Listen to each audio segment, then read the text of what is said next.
Hey, welcome to a dark and spooky edition of Seven Figure Business Secrets.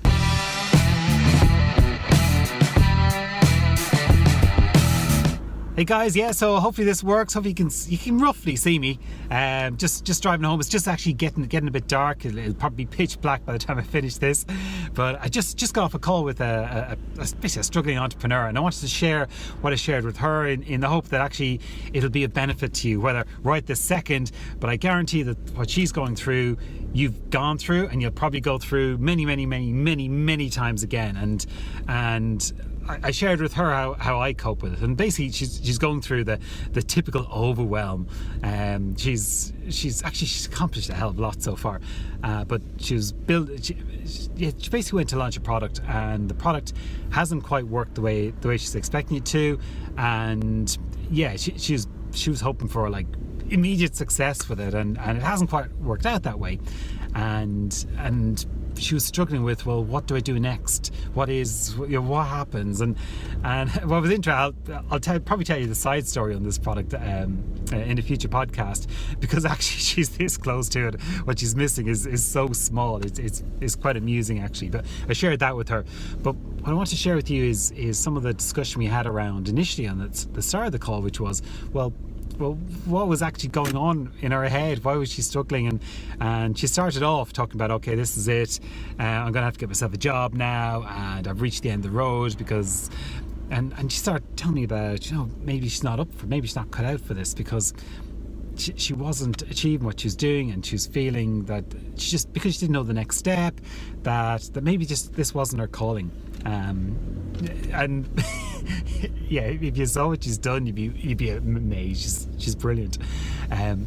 But as I was explaining to her, all she's just hitting is just the overwhelm. It's being an entrepreneur, right? It's all ups and downs. Yeah, you go from at the very start of starting a business, the ups and downs are rapid. You could go from 10 minutes, you're at the height, you've just got an order, right? And 10 minutes later, you're absolute low because you've just realized something about the order, you're gonna have to cancel it or whatever it is. But it feels incredibly high to incredibly low, and that happens so often. And basically what happens over a few weeks, months, years is those highs and lows are still there, but they're not the same extremes, and they're not as frequent, so you get a bit more settled. But the feeling of overwhelm, well, that doesn't really go away. We just, as entrepreneurs, we sort of learn to live with it and actually embrace it. But I still remember that one of the first times that I actually had to cope with massive overwhelm, and it wasn't entrepreneurial. It was actually one of my first jobs, and what it was is this big production line on Ford, and we're building big diesel engine blocks, and I just put in this really cool project, and it was we did all this carcinogenic, like horrible stuff oil, and I'd replace it with this really nice, health and safety friendly, and yeah, basically everyone in the plant would live longer because of the big project that I just implemented, and everything about the project went brilliantly. It took 3 days. We had to take the line down, and we started off on a Friday night, and we pumped all the horrible oil stuff out in it. Big oil tankers coming into the middle of the factory to make it all work, and I basically shifted out, put it all in, tested it, and Monday morning pressed all the buttons, and everything worked. It was brilliant. Yeah, all worked. Passing the shoulder. Well done, Keith. This is brilliant, and it saved loads of money as well. So it was cool all around. And then about 45 minutes later, the guy in charge of the line came, the foreman, so came, knocked the door and said, "Oh, can you come out for a second?" And yeah, grand. Came out, brought me up to the line, and one of the machines was not working. And okay, grand. And so what was wrong was that basically the tool hadn't worked. It was drilling these big holes in the block, and so it was fine. So we took it out and put in 8 new tools, and away it went, all fine again.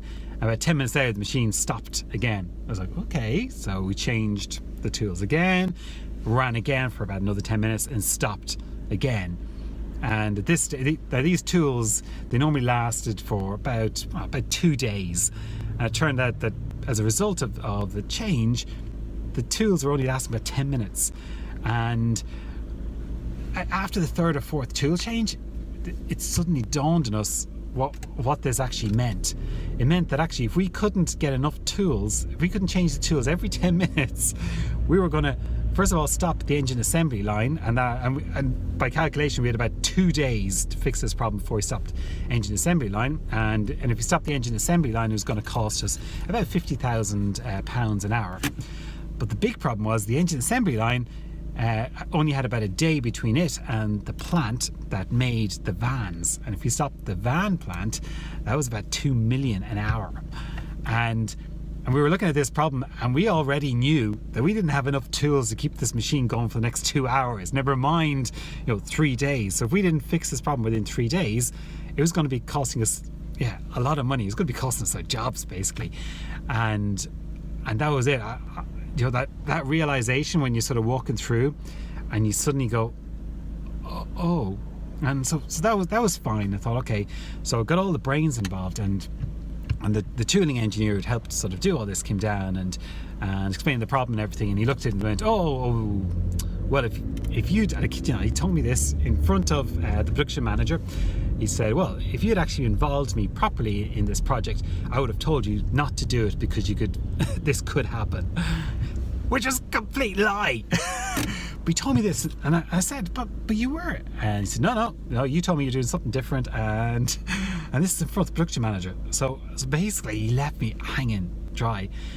And I remember just thinking, oh, I'm on my own here. I'm really on my own. And I sort of wandered around the back of the office areas in the middle of the plant, and I just stood there, and I didn't know whether to laugh or cry. I still remember actually just even telling you the story. I remember just looking up, and it's a massive plant, so it's like 3 or 4 stories high, and I remember just looking up, and you could just about see the ceiling and the rafters and the dust, and just thinking, oh, I don't know what to do. And I just stood there. I didn't know what to do, and eventually so I went in the back entrance into the office place, and my boss was there, and he said, how's it going? And I said, actually I think we've got a big problem, and I explained it to him, and he went, oh well, that sounds like a big problem. I was like, yeah.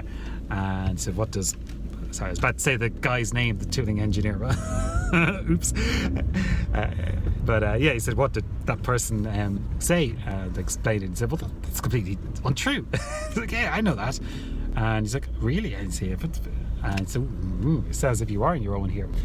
So anyway, just as he said that, I remembered, oh, hang on a second, this is back in 1996, so emails had just started. And I remembered I'd actually sent the guy an email, so I pulled it up, and there, sure enough, was my email to him, and him responding back and all of that. I had an email train. It's probably one of the world's first ever email trains to say, hang on a second, what you're saying is not true, I've got proof. So I just printed off and went up to the guy's desk and said, look, I've actually got the proof that you knew all about this, and what you said in front of the production manager was not true. I said, but I'm not going to, I'm not interested in this. I just need your help now to sort out the problem. And you can see his face just went completely white as well, because now his job was on the line too. But that overwhelm, that, yeah, actually, the full story, we actually went on, and it took us about 6 months to finally sort it all out. But basically we got the tools lasting from 10 minutes to 15 minutes, then 20 minutes, and then to about half an hour, and finally we had tools that would actually sort of last for about 4 hours, but that was good enough to actually to make sure we didn't stop the production. So we had, in the end, I think we'd 6 engines between us and the van assembly plant. So we were this close to it cost the company an absolute fortune, but we didn't. We got through it, and to this day, whenever I have a problem, or I think, oh, what on earth am I going to do, I always remember, and even as I'm telling you now, I remember the yellow steps walking up, and the roof above me, and the dust, and I take myself back to then and go, listen, you've been through overwhelm before. You've been in so many situations before, not just that one, but in so many situations where things look bad and bleak, and you didn't know what to do, and you know what, you got yourself through it, right? You had no idea at the time, but you got yourself through it. And basically, I didn't give her the full story, but I got her to remember a time when she was overwhelmed, and and I knew a time when she was overwhelmed. So she said, oh, I don't know. I said, well, what about such? Oh, yeah. So tell me how you felt then. And again, she started talking through it. I said, yeah. And what happened? Did you get through it? Yeah. and that's it. And my advice, whenever you're feeling overwhelmed, you have to remember that that's part of nature. It's part of how we grow. We always hit circumstances and situations where we haven't a clue, but it's only because we haven't been there before. But you've always gotten through it before, so why is this time going to be any different, right? So to go with it, realize and have the faith and confidence in yourself that you will get through it, and especially when you're starting a business or when things in business are looking a bit bleak, just take a step back, realize, I am going to get through it. Now, what's the problem? And have the courage to take that first nervous step towards solving the problem. Because if you can do that, I guarantee you'll get through your overwhelm, you'll get through the ups and downs, and you'll get through it, and you'll be able to tell people the story later on. You'll be able to have your own podcast and tell them about that engine oil where you almost cost your company $1 million an hour or £1 million an hour, even worse. So I hope that helps. And if you're going through your ups and downs and your overwhelm even, you'll get through it. You'll get through it. Just have the confidence and faith in yourself. And if you don't know how, just reach out. Someone around will be able to help you. Great. Hope that helps. Talk to you soon.